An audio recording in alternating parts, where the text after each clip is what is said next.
Assalamualaikum warahmatullahi wabarakatuh. Apa kabar anak-anakku semua? Semoga Allah selalu melimpahkan rahmat serta karunia-Nya pada kita semua, khususnya nikmat kesehatan. Alhamdulillah, segala puji bagi Allah.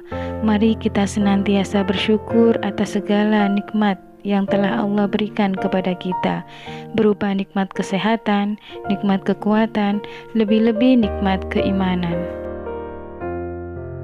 Pada pertemuan kali ini kita akan membahas materi pelajaran pendidikan agama Islam dengan tema iman kepada hari akhir. Sebelum pembelajaran ini kita mulai, marilah kita awali pembelajaran hari ini dengan berdoa terlebih dahulu, dengan harapan semoga ilmu yang kalian dapatkan bermanfaat, serta segala yang kita lakukan pada hari ini berjalan dengan lancar dan mendapat ridho dari Allah. Amin, amin, ya Rabbal Alamin. A'udzu billahi minasyaitonir rajim. Bismillahirrahmanirrahim. Alhamdulillahi rabbil alamin. Arrahmanirrahim. Maliki yaumiddin. Iyyaka na'budu wa iyyaka nasta'in. Ihdinas siratal mustaqim. Siratal ladzina an'amta 'alaihim ghairil maghdubi 'alaihim waladdallin.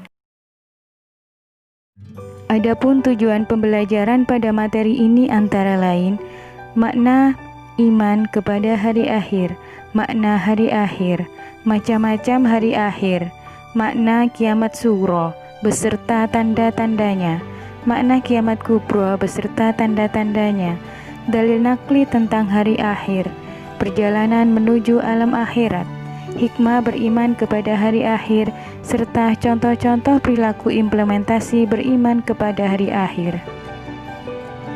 Anak-anak, kita masuk pada pembahasan yang pertama, yaitu makna iman kepada hari akhir.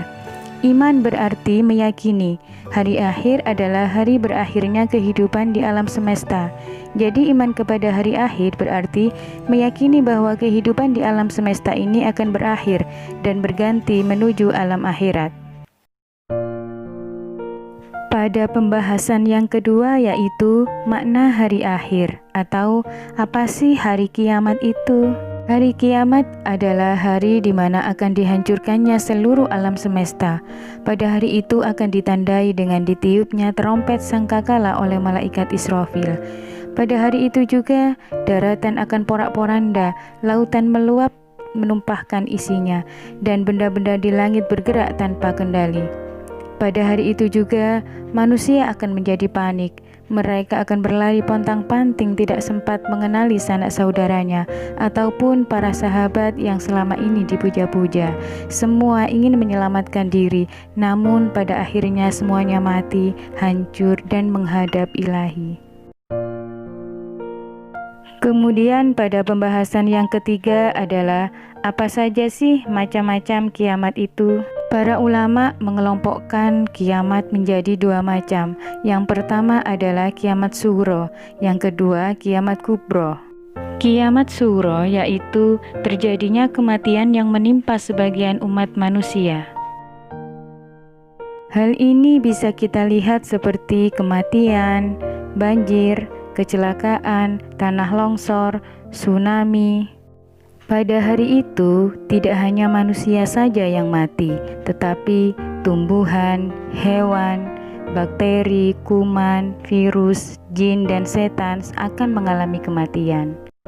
Adapun tanda-tanda kiamat suro yang lain selain dari bencana alam adalah banyaknya orang-orang soleh yang meninggal, banyaknya budak yang melahirkan majikannya, maksudnya yaitu anak-anak yang durhaka kepada kedua orang tuanya, banyaknya orang yang berlomba-lomba membangun rumah.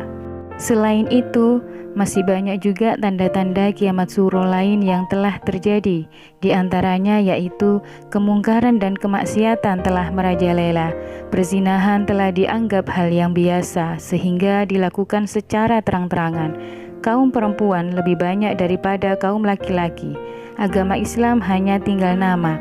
Maksudnya adalah banyaknya umat Islam yang hanya menuliskan status beragama Islam secara administrasi, tetapi tidak mau melaksanakan perintah Allah seperti sholat, puasa, zakat, zikir, sodako, menjauhi maksiat, dan lain-lain.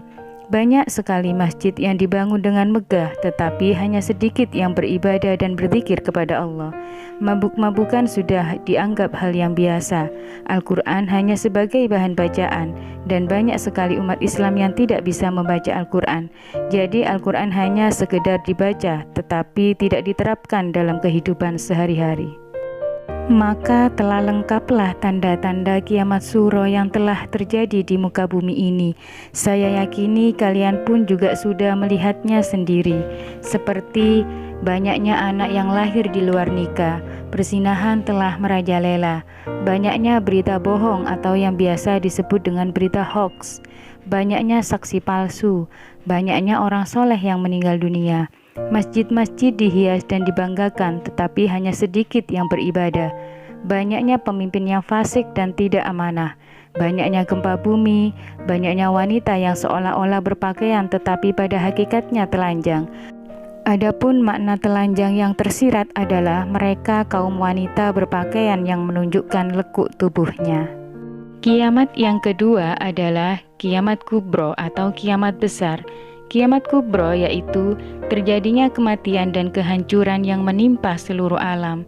Kehidupan manusia akan berganti dengan alam yang baru yaitu alam akhirat. Kiamat kubro akan dialami oleh seluruh makhluk hidup di alam semesta.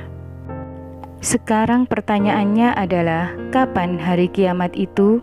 Jawabannya adalah tidak ada yang tahu melainkan hanya Allah. Bahkan Rasulullah juga pernah ditanya tentang kapan terjadinya hari kiamat. Kemudian Allah menurunkan wahyunya sebagai jawaban dari pertanyaan tersebut. Hal ini sebagaimana firman Allah di dalam Quran surat Al-Ahzab ayat 63. Yang artinya yaitu, manusia bertanya kepadamu Muhammad tentang hari kiamat. Katakanlah, ilmu tentang hari kiamat itu hanya di sisi Allah, dan tahukah engkau boleh jadi hari kiamat itu sudah dekat waktunya. Dalam sebuah hadis, Rasulullah juga pernah menjelaskan bahwasanya tidak akan tiba hari kiamat hingga banyak terjadi gempa bumi. Pertanyaan berikutnya adalah, pada hari apa kiamat itu terjadi? Dalam hal ini Rasulullah bersabda, sebaik-baik hari di mana matahari terbit adalah hari Jumat. Pada hari Jumat, Adam diciptakan. Pada hari itu dia dimasukkan ke dalam surga. Dan pada hari itu juga dikeluarkan dari surga. Hari kiamat tidaklah terjadi kecuali pada hari Jumat. Terkait tanda-tanda kiamat tersebut, Rasulullah juga telah bersabda bahwasanya tanda-tanda hari kiamat itu bagaikan marjan-marjan yang disusun atau dirangkai dengan kawat atau kabel. Bila kabel itu putus, maka sebagian mengikuti sebagiannya. Kiamat kubra memang tidak tahu kapan terjadinya, akan tetapi hal ini akan diawali dengan tanda-tandanya terlebih dahulu. Adapun tanda-tanda dari kiamat kubra antara lain, suara adzan sudah tidak terdengar lagi, munculnya Imam Mahdi sebagai pemimpin yang adil, munculnya Ya'juj dan Ma'juj sekelompok kaum yang berbuat kerusakan di muka bumi, munculnya Dajjal, turunnya Nabi Isa alaihissalam untuk meluruskan ajarannya dan melawan Dajjal, matahari terbit dari sebelah barat, planet-planet angkasa tidak lagi berjalan pada orbitnya, kemudian diakhiri dengan hancurnya alam semesta. Pembahasan berikutnya yaitu tentang dalil nakli atau ayat Al-Quran yang menjelaskan tentang hari akhir. Kejadian kiamat kubra telah dijelaskan di dalam Quran surat Az-Zumar ayat 68, bahwasanya pada hari itu akan diawali dengan ditiupnya trompet sangkakala 2 kali. Pada tiupan sangkakala yang pertama, maka semua makhluk yang ada di bumi dan di langit akan mati. Kemudian pada tiupan sangkakala yang kedua, maka seketika itu mereka akan dibangkitkan dari kuburnya. Begitu juga di dalam Quran surat Al-Qari'ah ayat 4-5 dijelaskan bahwasanya kejadian kiamat kubra digambarkan oleh Allah dengan begitu dahsyat. bahwasanya pada hari itu manusia seperti anai-anai yang berterbangan, dan gunung-gunung mengeluarkan isinya seperti bulu-bulu yang berhamburan. Kemudian pada Quran surat Al-Zalzalah ayat 1-2 Allah menjelaskan bahwasannya pada hari kiamat nanti bumi akan digoncangkan dengan goncangan yang sangat dahsyat dan bumi mengeluarkan semua isinya. Begitu pula di dalam Al-Quran surat Al-Muzammil ayat 18 bahwasanya Allah menjelaskan pada hari kiamat itu langit akan terbelah. Nah, anak-anakku semua, sekarang kalian tentunya sudah yakin belum bahwa hari akhir kelak pasti akan terjadi. Pada hari itu manusia akan merasa tenang apabila mereka memiliki bekal amal yang baik. Dan sebaliknya, manusia akan gelisah dan tersiksa apabila bekal yang dimilikinya adalah perbuatan yang buruk selama di dunia. Anak-anakku semua, sekian materi pada hari ini. Kita lanjutkan pada pertemuan berikutnya dengan pembahasan yang lain. Di antaranya, proses perjalanan menuju akhirat, perilaku yang menunjukkan implementasi iman kepada hari akhir, dan hikmah beriman kepada hari akhir. Sebelum kita akhiri pembelajaran pada hari ini, mari kita tutup dengan doa penutup majelis. Bismillahirrahmanirrahim. Subhanakallahumma wa bihamdika asyhadu an la ilaha illa anta astaghfiruka wa atubu ilaik. Ilal liqa fi amanillah. Assalamualaikum warahmatullahi wabarakatuh.